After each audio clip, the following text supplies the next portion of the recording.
Chapter 2 Tsunami. A spaceship sped through space at nearly 99% the speed of light. The ship, which had a red core block in the middle and was fitted with a gigantic wooden hull unit, was of an exceedingly unique design. Its planet of origin would be instantly recognizable to most races in the galaxy. No matter how vast the universe may be, there was only one planet that made its spaceships from wood.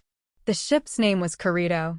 It was an Imperial family ship, owned by Planet Jurai, holder of the largest single-country territory in the whole of the Milky Way. Kurito was a ship that could literally only be owned by the Imperial family of Jurai. As such, the central core block of the ship held a special unit, where a first-generation royal tree was planted. A royal tree was the name for a type of tree cultivated only on planet Jurai, or so the Juraians spun the story, which controlled the power, life support, navigation, and every other system aboard the ship Kurito as it now tore through space. While it appeared no different than an ordinary tree, it produced far more energy than a star and possessed intelligence more developed than a supercomputer, up until the third-generation royal tree, at least. A combination of a nuclear reactor and a computer, it was truly a tree endowed with omnipotent power.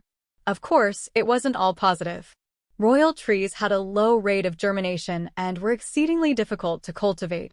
And in order to actually utilize it, a type of ceremony called the rite of tree selection was required, since only one person could form a bond with one tree, although it was the tree that did the choosing. Planet Jurai held the monopoly on royal trees because they did not publicize any information on the unit devices used to cultivate them, and for some reason, these royal trees would only open their hearts to members of the imperial family or those slated to join it. Currently, there were several other units on board aside from Kurito. The ship Kurito took its name from the royal tree Kurito. If Jurai's imperial family could not form contracts with multiple royal trees, then why were they there? This was because the other units were to be cultivated as later generations of Kurito. While it had become customary for the Jurian imperial family to cultivate the offspring of a royal tree with their parent for a fixed term, that was only when the parent tree had become a Jurian royal ship. Nobody, not even those in the imperial family, knew how the saplings were raised inside the Hall of Royal Trees within Tenju, the Jurian imperial palace and the symbol of Jurai.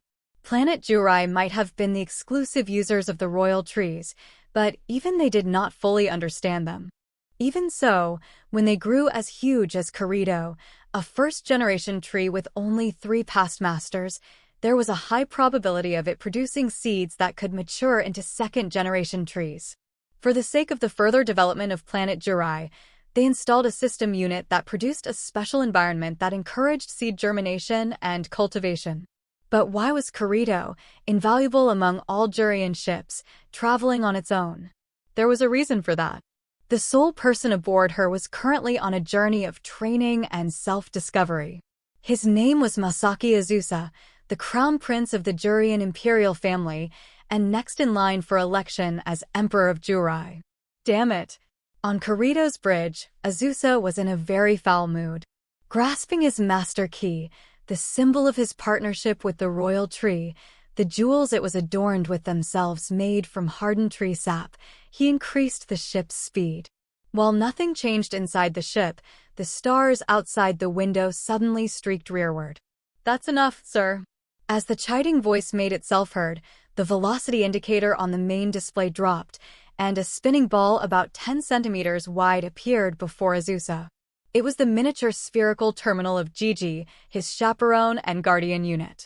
His main incarnation was sealed away, as he was only a nuisance to Azusa, in Azusa's opinion, naturally. While the terminal couldn't use physical force against him, it always followed him around, ready with a lecture. Azusa thought that sooner or later, he'd have to seal it away somewhere, too. Azusa scowled sidelong at Gigi. "Young master, turning them down like that was simply too rude." "Humph. Like I care." In his mind, he imagined those people swarming around him, grinning and crudely rubbing their hands together in supplication. He'd completely forgotten what their faces looked like.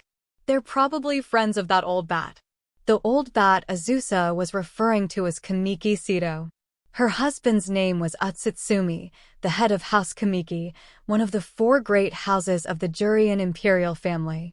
With her long hair, gentle gaze, and clear eyes, her beauty took men's breaths away and made women sigh.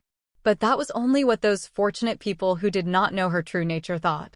From Azusa's point of view, she was nothing but a malicious old bat. This had all started several weeks earlier, a few days after he departed on his journey. Picking up a distress call that the daughter of some galactically prominent somebody or other was being attacked by space pirates, Azusa immediately headed toward the scene. However, the distress call was odd, in a way that was quite obvious. Damsel. Oh dear. Somebody, save me, please. Pirate. Bahaha. It is dangerous to travel in space alone. Damsel. Oh. Please stop. Pirate. No gallant man driven by a sense of justice will magically appear in a place like this. Damsel. I won't believe it. Pirate. Though there's a wimp out there listening, he's scared to come and will just steer clear. Bahaha.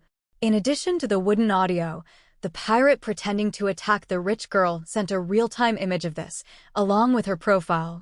Azusa was 21 years old at the time, and, while young, he was not some hot-blooded fool who allowed thoughts of reckless valor carry him away, nor was he crazy enough as to waste time on such an obvious farce. And yet, he had to try to rescue the ship transmitting the distress call, as official galactic law required that he make an attempt. You could say he was being serious to a fault. Blame that on his youth and inexperience. So, he saved her. Kirito's power, or rather, Azusa's power alone was more than a match for some pirate who, after all, was just acting. A warning shot prompted a quick getaway, with a few pointed, badly acted, parting threats. With the reactor destroyed and the ship disabled, he towed it to the nearest star, where he found himself whisked off to meet the girl's family, who welcomed him with such grand extravagance that it was clear they had prepared the whole thing in advance. At first, he was glad.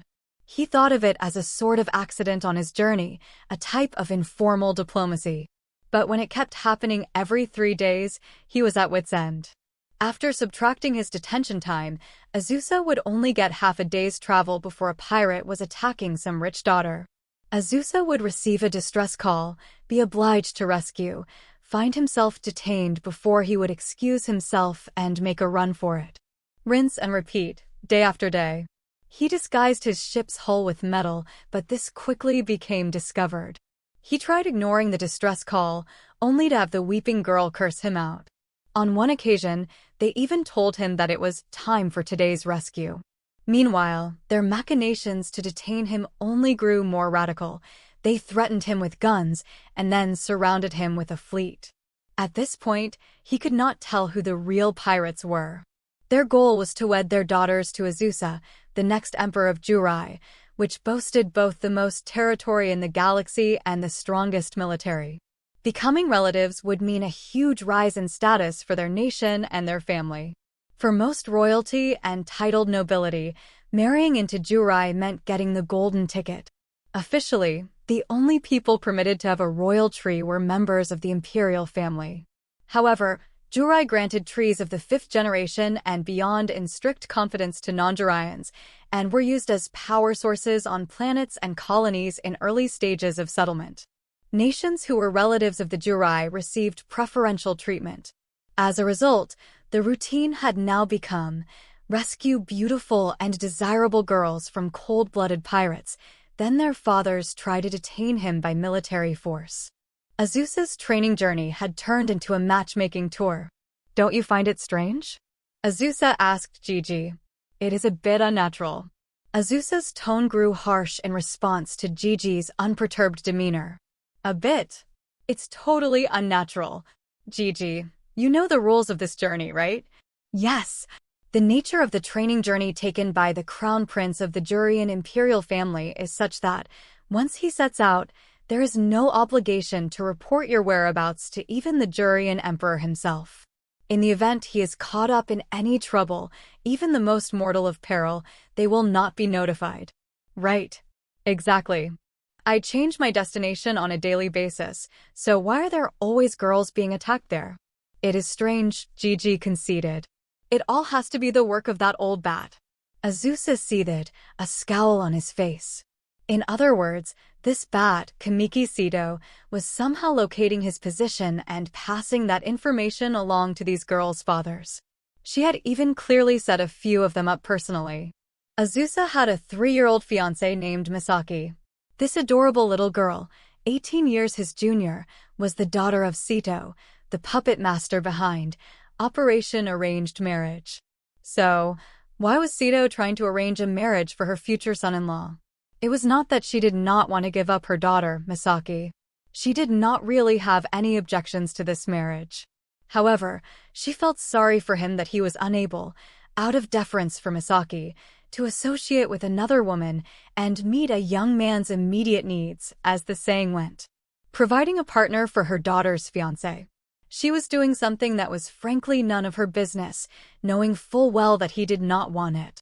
This was an example of Sito's warped expressions of love for others. In any case, Azusa had been her favorite since childhood, and he was well acquainted with her methods after often suffering mischief of this sort.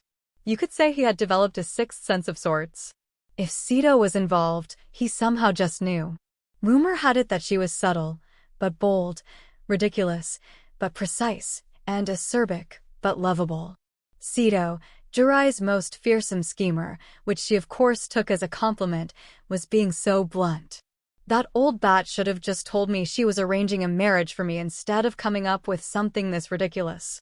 Will we be making an escape? Inquired Gigi. Of course, Azusa reflexively snapped back at Gigi. While he had gotten used to this nonsense, he had grown frustrated, not only at the nerve of these arranged marriages, but also that Sito could see right through him. Yes, it was true that Sito was concerned about Azusa, but that was not the only reason.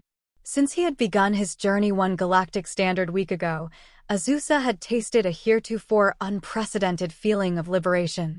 The Jurian imperial family bloodline was originally of pirate stock, with a tendency towards wanderlust, and that disposition flowed within Azusa as well.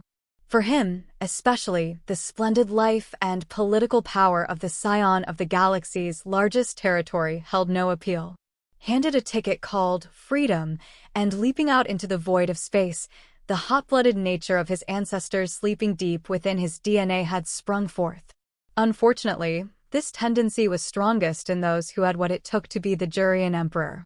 Operation Arranged Marriage came just as he was starting to think he wanted to just run away from it all. In other words, knowing Azusa's personality well, this was Sito's prank to keep him in check. Nobody was supposed to know where he was going, yet here she was, accurately predicting Azusa's haphazard journey, letting him know that escape was impossible. This sort of circuitous lesson was very much in her character. While he was disappointed that she still treated him like a child 13 years after he had first met her at age 8, it was not as though he did not understand the position in which he had been placed. No matter how strongly he might have longed for freedom, he would never abandon Jurai. And Sito knew that, too. Yet here they were. It bore repeating that Sito's affection was a bit warped. Azusa sighed in defeat. He was still wrapped around Sito's little finger. Moreover, he knew that she was just getting started. Not even the future emperor of Jurai could be a match for her. That was Kamiki Sito. Pathetic. Young master, I beg your pardon, but why not just go meet the lady? Gigi suggested. Don't be absurd. I will never do as that old bat says. The Jurian emperor took several wives. They were polygamous. Forming ties with new families was beneficial.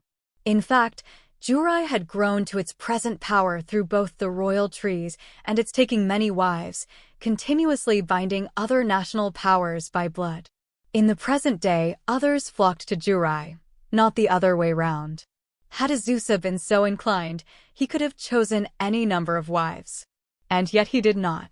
It was not that he was being stoic. There had been a number of women who had made a good impression on him.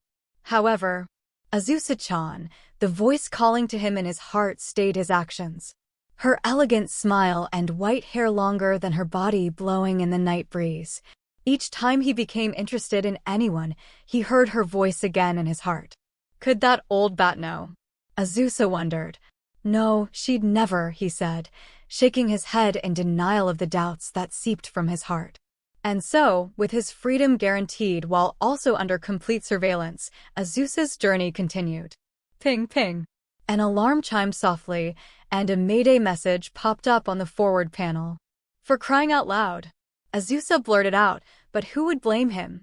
It had only been 2 hours since he had escaped the last lady's ship. To hell with galactic law, he could not take this anymore. Sito's sarcastic laughter echoed through Azusa's mind. Gigi, ignore it. Ignore it and just go. Young master, hold on. This isn't like the others we've been getting. What do you mean? Azusa turned his attention to the screen. The Mayday appeared to be coming from a transport fleet belonging to a famous company that occasionally visited Jurai, along with its escort fleet. Azusa and Gigi could not confirm specifics because subspace communications were being jammed. It was clear that the attacker was obscuring their actions. Odds were slim that it had anything to do with Operation Arranged Marriage. Looks like it's for real, Azusa concluded. What shall we do, young master? Why do you think I'm even out here? By your command, Gigi changed Kirito's course and headed for the scene at maximum speed. Azusa's eyes shone intensely as he stared at the void of space on screen. It was not out of a sense of justice, but merely a desire to kick some pirate ass to work out his irritation over what had been going on and his indignation at the old bat, Sito. Even knowing it was Sito's handiwork, he kept rescuing the damsels mainly because the attackers were pirates, and even now, that thought was subconsciously driving him. Perhaps the old bat does know. Azusa thought as he recognized the feeling inside him. Azusa-chan, he heard the voice calling him from the depths of his heart. It was not his imagination. By the time Azusa arrived, it was all over. The escort fleet was destroyed for the most part. It truly was one-sided slaughter. If there was one oddity, it was that the attackers went after only 2 of the transport ships, leaving the others completely untouched. It was clear that the attackers acted with a target in mind, and that they were not lowly pirates who randomly plundered and kidnapped. The display zoomed in on the distant pirate ship, and there was no doubt that this was no ordinary assailant. The ship was chalky white, like 2 serpents coiled around each other, a shape that did not seem to belong to any star system, and far too ostentatious for any mere pirates to possess. Azusa opened all channels and broadcast a message to the pirates. This is Masaki Azusa, Crown Prince to the Imperial House of Jurai. You are engaging in piracy. Under galactic law, I advise you to come to a halt and surrender. I say again, the message was set to continually broadcast on auto-repeat. The transport crew was no doubt ecstatic to hear the message. After all, the Crown Prince of Jurai, famous throughout the galaxy, had come to rescue them. Anyone would have thought that the pirates would turn tail and run. No, there was only one person who did not think so, Azusa himself. As if to substantiate his thoughts, the white battleship withdrawing from the scene came about and headed for Kirito. That doesn't indicate surrender, observed Azusa. They act as if Kirito were no threat to them. Young master, the target is far enough away from the transports. Destroy it at once. Don't rush me. Look at that ship. It's not even using the transports as a shield. Interesting. I'm curious to see who's aboard her. What? Gigi exclaimed. Using a first-generation Jurian ship in this situation will only make me a laughingstock, declared Azusa. But. Azusa backhanded Gigi as he tried to stop him, then fired transporter pods into several locations on the approaching white battleship. Immediately, the screen displayed the contact points, and he estimated one that looked favorable. All right, Gigi, here I go. Young master, wait. I shall go with you. Have it your way. Their bodies were instantly transported into the white battleship's interior. They were in a passageway near the upper hull, where they assumed the bridge to be. Intruders, and yet no alarms going off, Gigi observed. It's almost as if the ship's unmanned. Unmanned. No, there's one powerful energy source, at the center. Then it may not be human. We should fight them ship to ship. They challenged a royal ship head-on, Azusa replied. I expected as much. That's why I wanted to greet them. Something's coming. Turtle-like guard robots, hemispheres with limbs, appeared in the passageway in front of and behind Azusa and Gigi. But this level of firepower could not stop Azusa, the next emperor of Jurai. He did not bother to use his Master Key sword and fought them in hand-to-hand combat. A single kick destroyed several of them. Azusa seemed to be enjoying it as if it were a game. In fact, he was enjoying it.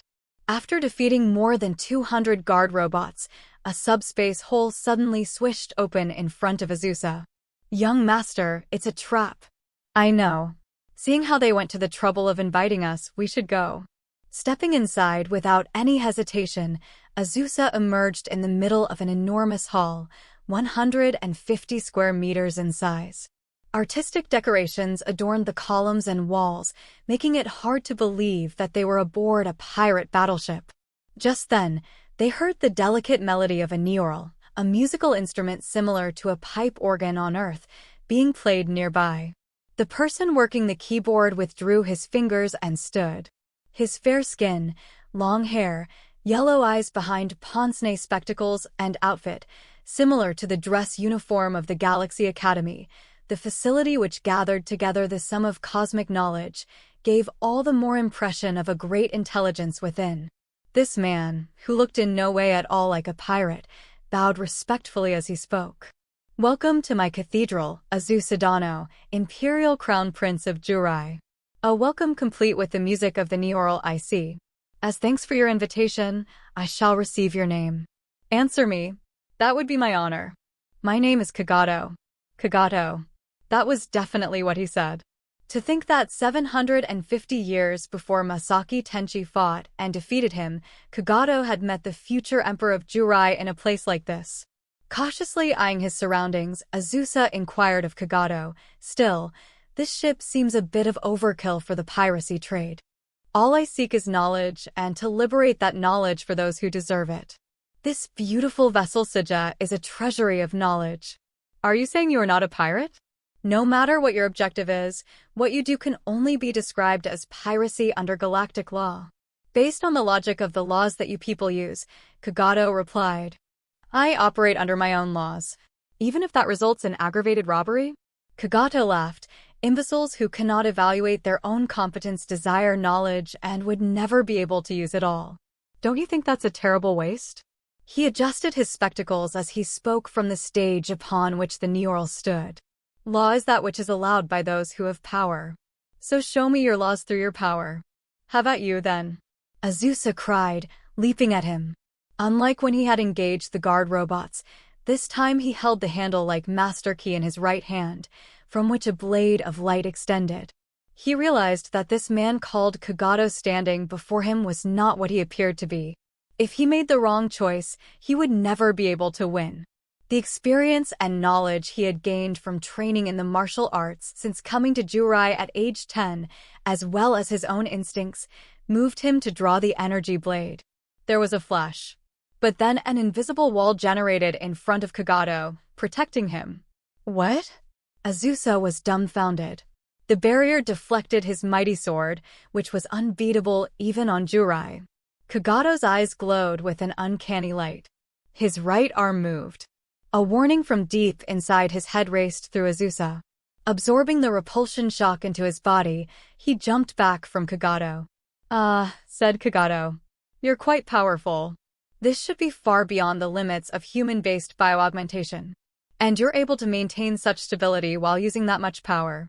Not bothering to listen to his admiring words, Azusa extended a second long sword and severed Kagato's right arm. But it regenerated before he even knew what was happening. "Are you even human?" "You're the one who misjudged me," returned Kagato. Indeed, despite Azusa's superhuman combat strength of the Jurian Imperial family, he was unable to inflict any damage in the face of Kagato's regenerative ability. On the other hand, Azusa found himself easily knocked to the floor again and again by the powerful energy shots Kagato released.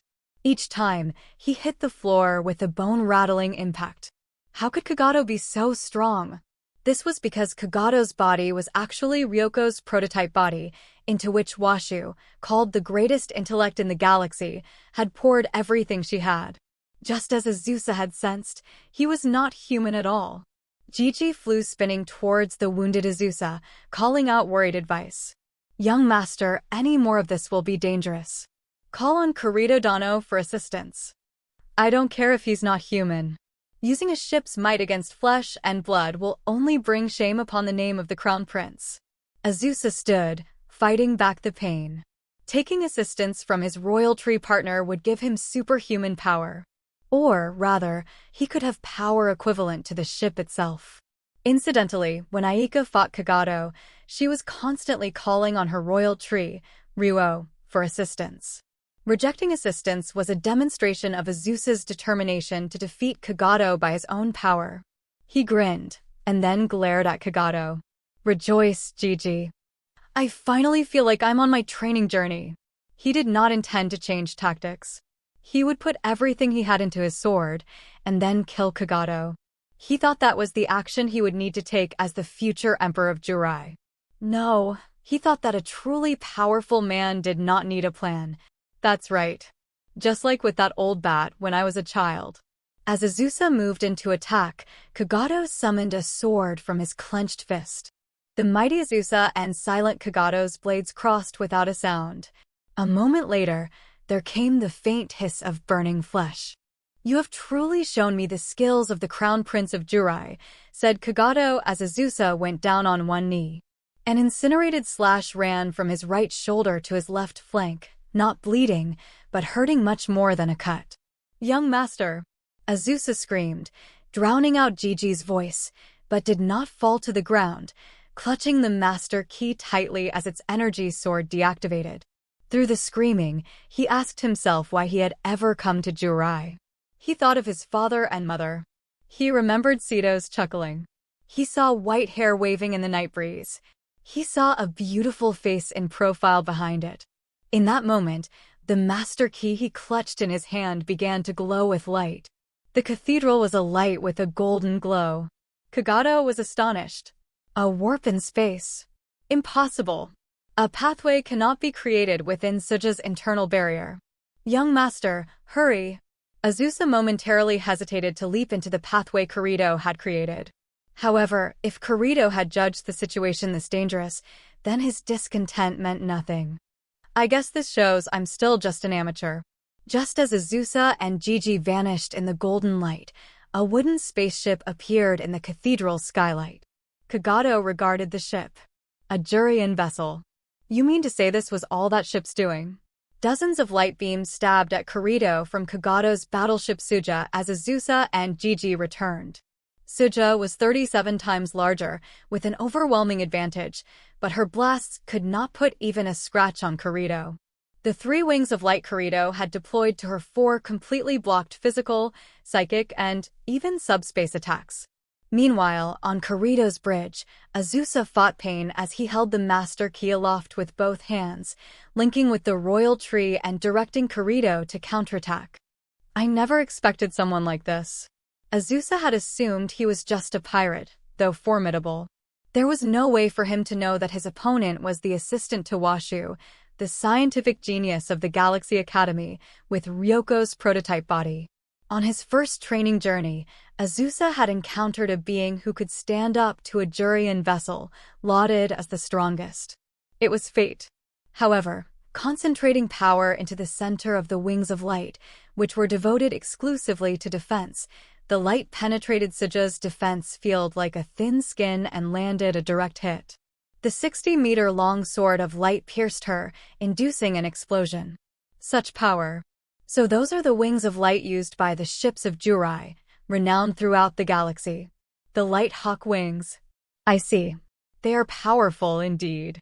Floating within the partially destroyed cathedral, Kagato stared at Kirito, directly in front of him. His face showed faint surprise, but no fear. Meow! A ship appeared, along with a cry that seemed to resonate through the heart. A ship made of black crystal, with 4 horns projecting from its central core block. The ship's name was Ryooki, in her first generation, before she regenerated. This time, it was Azusa's turn to be surprised. Ryooki possessed firepower equal to that of Kirito. If anything, she had an advantage, if only a slight one. What's with that power? Could she possibly have the same power as a tree? A communication override overlapped Azusa's shocked exclamation. The screen showed a young woman with bristly hair and fire in her eyes. It was Ryoko. She licked her lips, seeming to enjoy the battle as she looked Azusa over. The jewels on the nape of her neck and both hands shone crimson. "Not bad," she said, "against me and Ryoki." "A woman? No. You aren't human either, are you? You can figure that out when you're dead." "I don't care if Jurian ships really are the most powerful in the galaxy, Ryoki, and I are going to blast her to bits." The moment she cut the transmission with a rude wink, Kirito began to take heavy fire. The wings of light generated by Kirito, the 3 Light Hawk wings, could not cover the ship completely. The beams fired from Ryoki scored direct hits through their gaps. The Light Hawk wings' defenses were not enough, or so it seemed to Azusa and Gigi. Part of Ryoki's attack passed through the Light Hawk wings, neutralizing them. There was one form of energy that could pass through Light Hawk wings. It required an immense reactor to utilize such energy in a weaponized form. Because of this requirement, it would take nothing short of a planetary-scale battleship to generate this weaponized energy, and it still would not cause critical damage to a Jurian vessel. The weapon Ryoki used was something else entirely.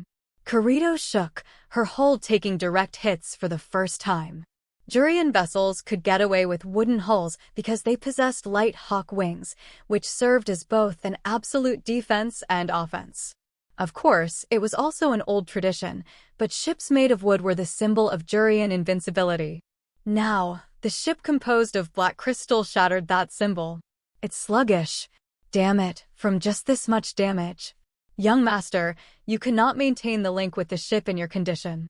We must retreat," Gigi anxiously advised Azusa. "If we do that, that ship will finish us. I'm taking us in." Diverting energy from the Light Hawk wings, Kirito focused its barrier at the bow. Ryoki began to spin like a top, emitting energy beams. The 2 tremendous energies collided. Back and forth, the 2 ships struggled against each other. That wasn't good enough. The link may be imperfect, but this is a first-generation tree. It was Gigi's frightened scream that roused Azusa from his bewilderment. "Young master, the fabric of space. It's tearing." "What?" The screen showed an exterior view. Space was twisting and curving right before his eyes. The 2 energy fields, slightly out of phase with each other, were generating an enormous repulsion, inducing a dimensional rift. "Meow, meow." Ryoki, too, cried out at the tremendous energy. The phenomenon spread out at the speed of light, engulfing Suja as well. A ship capable of taking on Ryoki. She may be unstable for now, but she couldn't overwhelm it with the power of her jewels. On his bridge, Kagato's body began to tremble for the first time. The rift in space would not be enough. The excess energy of this phenomenon would likely cause ripple effects up to 300,000 light-years away. The 3 ships fell through the rift. And in that instant, Kagato saw a humanoid form in space. The woman, her long blue hair tied behind her in 2 bunches and 2 circular marks inscribed on her forehead, floated in space like a transparent ghost. "Who are you?" Kagato's asked in a dazed murmur. Ryoko's own murmured reply provided the answer. "Tsunami." Ryoko knew her, or rather something within Ryoko knew Tsunami. Wings of light grew from Tsunami's body. Tsunami, the progenitor of the Jurian royal trees. 10 Light Hawk wings grew from her body, enveloping the dimensional rift created by Kirito and Ryoko. Everything faded to white. From the cathedral aboard Suja, Kagato saw Tsunami's form, as did Azusa from Kirito's bridge. But almost immediately, the woman began to transform into another. Azusa-chan. Azusa-chan, the woman with white hair longer than she was tall, smiled at Azusa. He had not seen that slightly clouded smile in a very long time. He could never have imagined he would see her again. Mitsuki. Azusa called her name, his face in sorrow. Azusa-chan. He longed for that lovely voice to embrace him forever. "If I'd met you now, I could have protected you," he thought. "I would protect you." Was that now an impossible reality? A rude, hoarse voice called Azusa from his reveries and back to reality. "Are you all right, young master?" He stared silently at Gigi in front of him. This brief pause was Azusa's meager resistance to his reality. The dimensional rift sucked in Kurito, Suja, and Ryoki, and all three ships vanished from the area of space where they had been battling. Unbelievably, the excess energy created by Kurito's light hawk wings and Ryoki's jewels had also vanished without a trace. The only thing left in that region was Tsunami, who had absorbed the energy. Tsunami gazed at one spot in space. Perhaps there had been something that drew her attention there, but eventually she silently closed her eyes and then seemingly melted away into space. The progenitor of the trees of Jurai, the tree of beginnings who could deploy 10 light hawk wings, Tsunami would, in 50 years, have her fateful meeting with Azusa's second daughter Sasami and assimilate her. And then, 700 years later, she would save Masaki Tenchi in his battle with Kagato after Tenchi lost half of his body. This incident also prompted Kagato, a scientist seeking a complete unified theory for all dimensions, to take interest in the ships of Jurai, particularly the royal trees. He would later order his servant Ryoko to steal Tsunami, the mightiest tree of Jurai. For now, he started on the repair and refit of the badly damaged Suja. As for Ryoki I, whose incomplete link with Ryoko's jewels had been unstable, the battles with Azusa's ship Kurito, as well as with the first-generation ship Funaho, which would belong to his son Yosho, born 10 years later, dramatically shortened her lifespan. In 700 years, the spat between Ryoko and Aika would silence this Ryoki for good, eventually regenerating to evolve into Ryoki II. Azusa and Kagato fought for barely 3 hours. No one could have guessed how much that brief encounter would affect history. Indeed, this was the moment where destiny took a turn.